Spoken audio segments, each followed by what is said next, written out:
ও তোমরা, আমরা কে হই? আমার শালিকা হও। হ্যাঁ, তাহলে জামাই বাবু তোমার কাছে একটা দরকারে এসেছি। হ্যাঁ বলো কি দরকার? কারণ দরকার ছাড়া তো তোমরা আসবে না। কি দরকার বলো? বলছে আর কি বলবো জামাই বাবু, তুমি তো আমাদের কর্তাকে চেনো।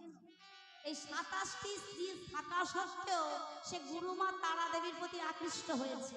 গুরুদেব রাগে ক্রোধে তাকে অভিশাপ দিয়ে বসেছে যে 16 দিনের মধ্যে সে নিশ্চিহ্ন হয়ে যাবে ক্ষয় রোগ হয়ে।